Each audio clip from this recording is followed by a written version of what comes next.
ndị Igbo anyị agbakọkwa ọzọ egegokwa maka akụkọ iri nke gbara n'elu n'ụbọchị taa. Nke iri, aja Ogbonna ya abụrụgo onye were ana sere mmiri. Ya bụ ozi ọjọọ bịara na Igbo Eze Local Government nke dị n'ime Ebonyi steeti. Dịka ọmarịcha nwoke a lụchara nwaanyị ọhụụ, ndị amaghị ndị ha bụ jere gbagbuo ya bụ nwoke.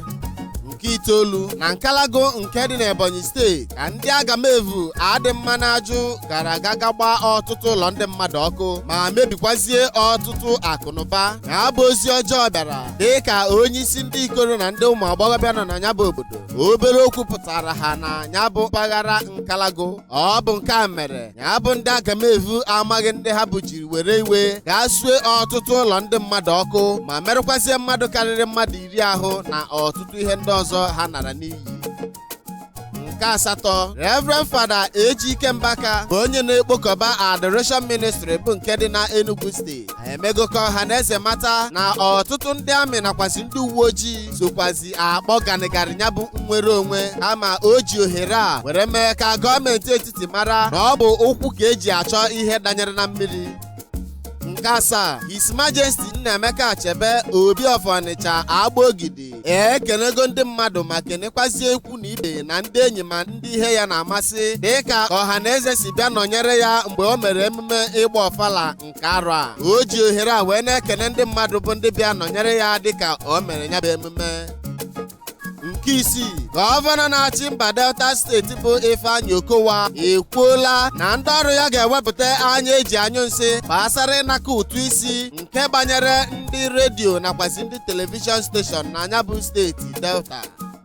Nke ise, ndị otu IPOB bụ onye nke okwu ya bụ Emma Powerful agbọọ na gọvanọ na-achị Imo steeti bụ Hope Uzodimma ka ọ bịa ṅụọrọ ọha na eze iyi ma o kwuo na aka ya adịghị na ndị na-agbanyere ndị na-eje egbusisi ndị mmadụ na ya bụ steeti ajanụ. Emma Powerful mere ka ọha na eze mata na ọ bụ eziokwu na ndị otu IPOB hiwere ESN iji wee na-anụsa ndị bandit bụ ndị nke na-eje egbu ndị na-akọ ihe agha. O mekwaziri ka amata na dịka ndị IPOB hiwere otu a na gọvanọ na-achị Imo steeti bụ Hope Uzodimma jikwa ohere a wee gaa hiwe ESN nke ajịgboroja wee were ya na-ememina ndị ya na ya na-abụ nwere okwu maọbụ ndị otu ndọrọndọrọ ọchịchị ibe ya. Nke anọ, Primate Ayodele ekwuona na afọ 2023 na agaghị enwe onye isi ala ọbụla ga-achị obodo anyị Naijiria ga-abụrịrị onye Igbo dịka o mere ka ọha na eze mata na ndị na-azụ okwe ndọrọndọrọ ọchịchị sigasị ala Igbo na ha ncha niile bụ ndị duga mmụọ gbuo mmadụ ma soro mmadụ gaa mgbalu onye nwụrụ anwụ. Nke atọ, Mr. Longinus Anokwute bụ onye nke eji Chief Imo mara n'ime ejije n'ime obodo anyị Naijiria egewe n'ọnụ oge wee kpaa oturu. O kwuru ho ha ho na o nweghị ebe ọzọ ntaji anya dị na-abụghị na ndị na-eme ihe ejije ma ọ bụzikwa ndị na-agụ egwu n'ime obodo anyị. Ọ bụ n'ime ha ka ntaji anya gara tọọ ute. Nke abụọ, gọvanọ na-achị Abia steeti bụ Okezie Ikpeazụ emeela ka gọọmenti etiti mata na ọ bụ eziokwu na ọ bụ ha nwa bụ ndị gọvanọ na-achị ala Igbo kama o mere ka gọọmenti etiti mata na o nweghị ihe ha nwa bụ ndị gọvanọ na-achị ala Igbo nwere ike ime gbasara anya bụ iwu ezumike nke ndị IPOB nyere kama o mere ka gọọmenti etiti mata na ọ bụ udo nakwazi ezi mkparịta ụka na ọ bụ ya ga-ebi okwu IPOB nakwa nke gọọmenti etiti.